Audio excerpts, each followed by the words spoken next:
हरिओम प्रिय दर्शकों, आज इस वीडियो में हम सुनेंगे एकादशी व्रत की कथा, निर्जला एकादशी व्रत की कथा। निर्जला एकादशी का व्रत ज्येष्ठ मास शुक्ल पक्ष के एकादशी को किया जाता है, जो कि 2025 में मनाया जाएगा शुक्रवार 6 जून को।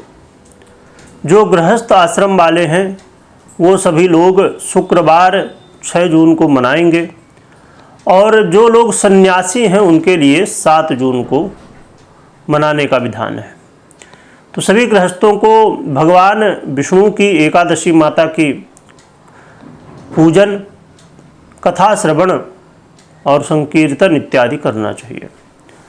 हमने इसके पहले वीडियो बनाई थी, उसमें एकादशी के बारे में संपूर्ण जानकारी आपको प्राप्त थी। अब इस वीडियो में हम सुनते हैं एकादशी माता की कथा, निर्जला एकादशी जो ये रखी जाती है, इसकी क्या कथा है, क्या विधि विधान है, सभी कुछ आप जानेंगे। तो वीडियो के लास्ट तक बने रहिएगा। बोलिए विष्णु भगवान की जय, एकादशी माता की जय। आइए सुनते हैं कथा। भगवान श्री कृष्ण धर्मराज युधिष्ठिर से बोले, हे राजन, श्री सूत जी ने इस एकादशी कथा का अनेक ऋषियों मुनियों को कही थी। एक बार पांडुपुत्र भीम ने अपने पूज्य पितामह व्यास जी से भी निर्जला एकादशी की कथा का वृत्तांत जानने की जिज्ञासा प्रकट की थी।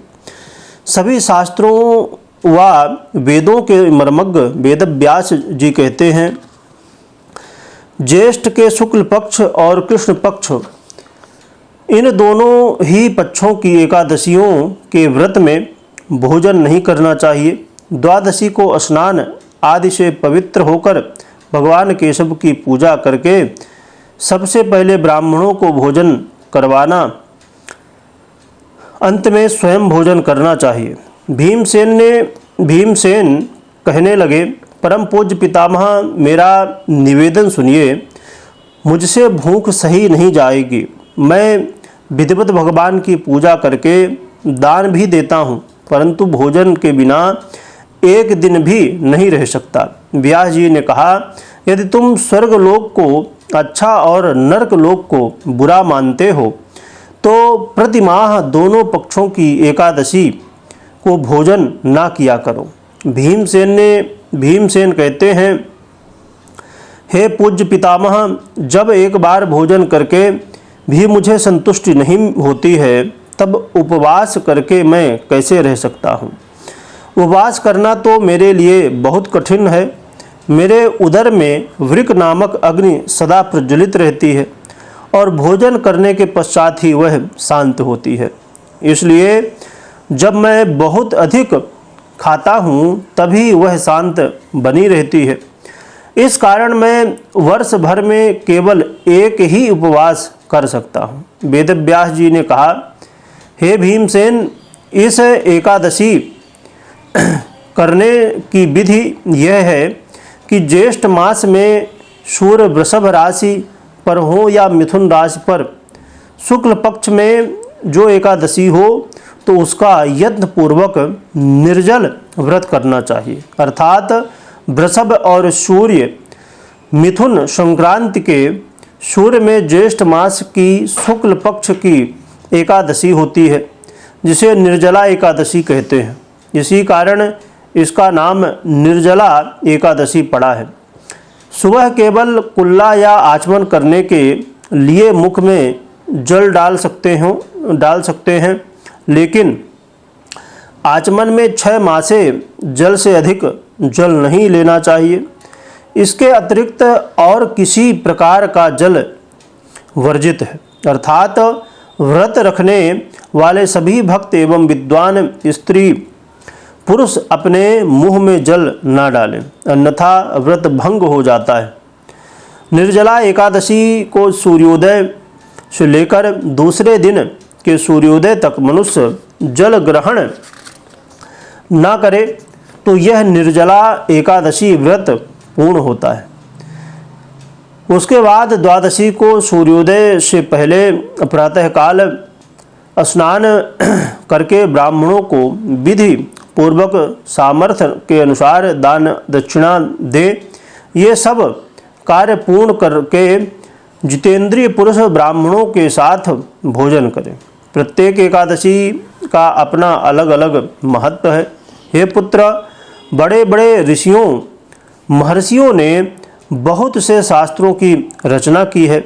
यदि कलयुग में मनुष्य उन पर आचरण करे तो अवश्य ही मुक्ति मिल सकती है। शास्त्रों में पुराणों का सार है, जिसमें दोनों पक्षों की एकादशियों के व्रत करने का महत्व बताया गया है। श्री वेदव्यास जी के वचन सुनकर भीमसेन भयभीत हो गए और कांपते हुए कहने लगे कि मैं क्या करूं? मास में 2 व्रत तो मुझसे नहीं होंगे। तब वेदव्यास जी ने कहा कि पुत्र, फिर 1 वर्ष में 1 एकादशी का व्रत तो कर सकोगे।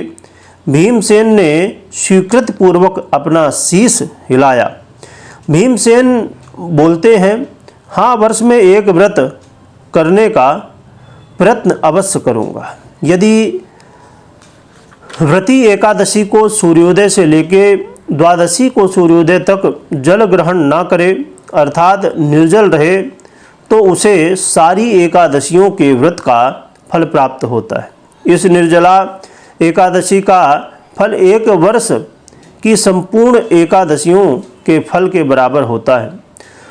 उस दिन ओम नमो भगवते वासुदेवाय इस मंत्र का उच्चारण करके गौदान करना चाहिए।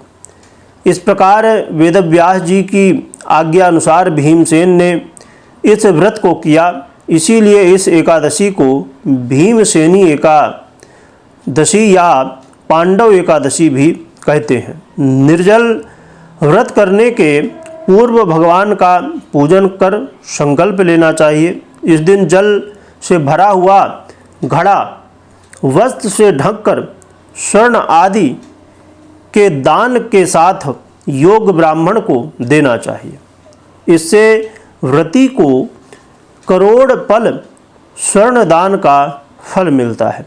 निर्जला एकादशी के व्रत से मनुष्य के सारे पिछले पाप नष्ट हो जाते हैं और अंत समय में वह विष्णु लोक को प्राप्त होता है। जो व्यक्ति इस दिन अन्न खाते हैं वे विष्णु भगवान की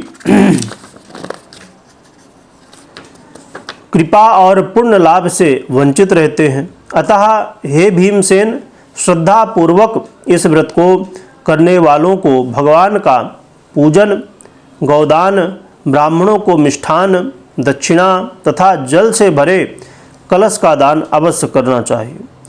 निर्जला एकादशी के दिन अन्न, वस्त्र, पात्र, उपानह, जूती आदि का दान भी करना चाहिए। यह कथा ब्रह्मवैवर्त पुराण में उद्धृत है। तो प्रिय दर्शकों, आपने सुना निर्जला एकादशी व्रत की संपूर्ण कथा। वेदव्यास जी भीमसेन से बताते हैं कि ये निर्जला एकादशी का व्रत करने से सभी एकादशियों का व्रत करने का फल हमें प्राप्त होता है। और युधिष्ठिर जी को भगवान कृष्ण ये कथा बताते हैं कि भीमसेन और वेदव्यास जी का ये जो संवाद है ये कैसा है। और इस दिन कुंभदान यानी घड़े का दान का बड़ा महत्व है। घड़े में जो मिट्टी का घड़ा होता है, गर्मियों के समय में लोग अपने जल पीने के लिए रखते हैं। तो एक घड़ा लेके उसमें जल डालिए और वस्त्र से ढक के, अब रही बात कई बार शंका हो जाती कैसा वस्त्र हो, तो यदि पीला वस्त्र हो, क्योंकि भगवान विष्णु को पीली चीज़ें ज़्यादा पसंद हैं, तो पीला वस्त्र हो तो बहुत अच्छा, नहीं तो फिर जो भी वस्त्र हो सफ़ेद वस्त्र से थोड़ा बचें तो ज़्यादा अच्छा है। और तो ढक के और बाकी अन्न, मिष्ठान, दक्षिणा, जूता और भी जो भी चीज़ें आपके पास सामग्री उपलब्ध हो तो वो आप दान कर सकते हैं, आपकी जो सामर्थ्य हो। और भगवान विष्णु की पूजा करें, एकादशी माता की पूजा करें और इस कथा का श्रवण करें। रही बात कि हमने चर्चा की थी। और एकादशी के व्रत में बहुत ही महत्वपूर्ण हुआ करता है रात्रि जागरण। यदि हम रात्रि जागरण करते हैं तो हमें संपूर्ण फल प्राप्त होता है। यदि हम रात्रि जागरण नहीं करते, बाकी विधियों का पालन करते हैं, तो उसमें हमारा जो फल है वो आधा ही हमें प्राप्त होता है। तो यदि आपके लिए संभव हो तो आप रात्रि जागरण भी कर सकते हैं, जिसमें भगवान की कथा श्रवण करें, भजन करें, कीर्तन करें। तो ऐसे करके आप व्रत कर सकते हैं। बाकी इससे पहले जो वीडियो उसमें हमने विस्तार से जाना है। इसमें सरल विधि ये है कि आप सुबह प्रातःकाल उठें और स्नान आदि से निवृत्त हो जाएं, और स्नान आदि करने के बाद शुद्ध वस्त्र पहन के और भगवान विष्णु की एकादशी माता की पूजन करें, और पूजन करके संकल्प करें, भगवान से प्रार्थना करें कि आपने व्रत रखा है। फिर पूजन इत्यादि करें। फिर पूरा दिन ये ध्यान रखें और द्वादशी तक ध्यान रखें कि आप ब्रह्मचर्य का पालन करें, क्रोध से बचें, किसी को कुछ अपशब्द ना कहें, प्रेम से रहें, भगवान का भजन स्मरण करते रहें। फिर द्वादशी के दिन सुबह पुनः भगवान की पूजा इत्यादि करके, और फिर यदि आपके लिए संभव हो तो ब्राह्मणों को भोजन करा के और फिर स्वयं भोजन करें, और जो दान पुण्य करना हो तो ब्राह्मणों को भोजन करा के दान पुण्य कर दें। रही बात जिनके पास व्यवस्था ना हो भोजन कराने की, तो वो कच्चा सीधा का दान कर सकते हैं, या अन्य सामग्री भी जो दान करना चाहें तो ब्राह्मणों को दान कर सकते हैं। अब जिनकी वो भी ना समर्थ हो तो भगवान का पूजन करें, भगवान का स्मरण करें। बाकी दान का बड़ा ही महत्व होता है। और प्रिय दर्शकों, एकादशी एक ऐसा व्रत है जो कि इस कलयुग में बड़ा ही सरल और भगवत प्राप्ति और संसार में जो भी हम प्राप्त करना चाहते हैं तो वो सभी सुखों को प्राप्ति कराने वाला, और अंत में भगवत प्राप्ति, वैकुंठ धाम, मोक्ष को भी प्राप्त कराने वाला एकादशी का व्रत माना जाता है। तो अवश्य करें और ज़्यादा से ज़्यादा कथा श्रवण करें, स्मरण करें, और इसी तरह की महत्वपूर्ण व्रत त्यौहार से संबंधित जानकारियों के लिए हमारे साथ जुड़े रहें। वीडियो देखने के लिए बहुत बहुत धन्यवाद।